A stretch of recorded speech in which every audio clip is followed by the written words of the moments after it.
It doesn't matter what your record is, whether if you're perfect, 2-0 from the field, 500, or the dreaded 0-2, there's always time to continue to improve your team and make that playoff push. Today, I have 10 players for you to do just that.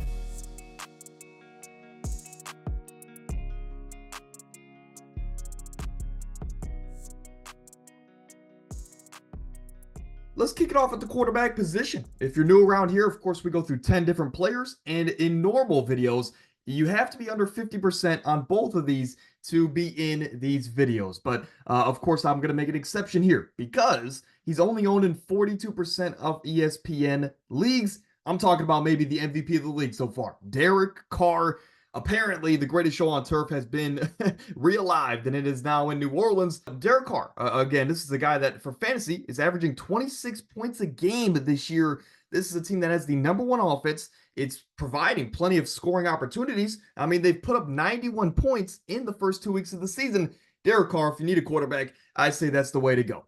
At the running back position, Bucky Irving. This is the guy that, of course, rookie out of Oregon. And considering his workload, being a backup running back behind Rachaad White, I think he's had a pretty solid start to the season. He plays really just like a Rachaad White. But, 8 rushing attempts a game, not exactly what you want to see from the volume department. But the reason you want to pick him up is because his offense is playing great, and Rachaad White is currently dealing with a groin injury. So, again, I'm recording this on Monday, so a week away from next week's games.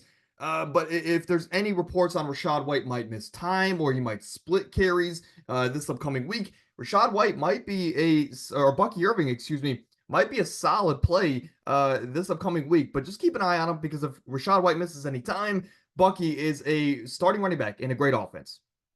At the receiver position, Juan Robinson, look, he's averaging just about 10 points a game this year in fantasy. Last week, of course, in week 1, he had 12 targets. This past week, yesterday, he had a touchdown. He is the slot receiver in an offense that's not very good, so they're going to have to throw a lot here down the stretch of the season. But overall, he's a deeper league option. I just like the upside of Wandale because I know the talent that he is. He's one of those guys you just give him the ball and let him go to work. I think the Giants, if they can figure out this quarterback situation, Wandale might be one of those guys next to Malik Neighbors that can carry a lot of the load for this offense. So I continue to have Wandale on these videos because I like his upside. Alec Pierce, again, he's only owned in like 1% of Yahoo and ESPN leagues. Again, 2 weeks ago, he had a 3-reception, 125-yard and 1 touchdown game on 3 targets. He provided 22 fantasy points 2 weeks ago, and yesterday he gave us 5 receptions for 50+ yards and another touchdown. He is having the best career start to his season, or best start to a season in his career, and overall he's a big play wide receiver for this Colts offense that is really all or nothing, seemingly on a play-to-play basis. A guy like Alec Pierce could be one of those guys to make some of these big-time plays that this Colts offense needs to stay in the game on some of these weeks, because 2 weeks ago, they were electric. Last week, they were kind of stagnant. What are we getting from this Colts offense on a weekly basis? Your guess is as good as mine, but Alec Pierce seems to be that big threat option. For Jerry Jeudy, of course, in ESPN leagues, he's owned in a lot more than Yahoo leagues, so this is another exception. But Deshaun Watson looked back to Deshaun Watson. If you don't believe me, turn on the tape. I'm a Browns fan. I promise you, I say a lot more bad about Watson than good about him. So for me to be saying that he looked really, really good, maybe the best that he has in a Browns uniform, it's saying a lot, right? But if Deshaun Watson can play like he did last week, giving Jerry Jeudy a chance to give us 5 receptions on 73 yards, 12.5 fantasy points, which was good enough to be a top 25 wide receiver, I think he's an amazing pickup if you're in a Yahoo league. Or, right, if down the line someone drops him along the way, go ahead and pick up Jerry Jeudy. Or if you want to trade for him for very, very cheap, he seems to be the go-to guy for Watson, not Amari Cooper. Jaylen Tolbert, who is the #2 option in this Dallas Cowboys offense, which is a pretty good offense, right? They just ran into a great Saints team, apparently. But with Jake Ferguson out with his injury, this is a guy that should only be out for a couple weeks.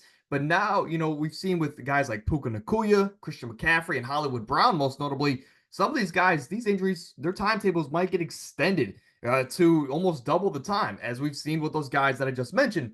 So if there's any, I guess, length of injury to this Jake Ferguson knee injury, Jaylen Tolbert, I think, is a must-add option. Now, Brandon Cooks is solid. He's had his moments this year, but I'm going to bank on the upside of a guy like Jaylen Tolbert. He's owned in only 2 and 4% of leagues.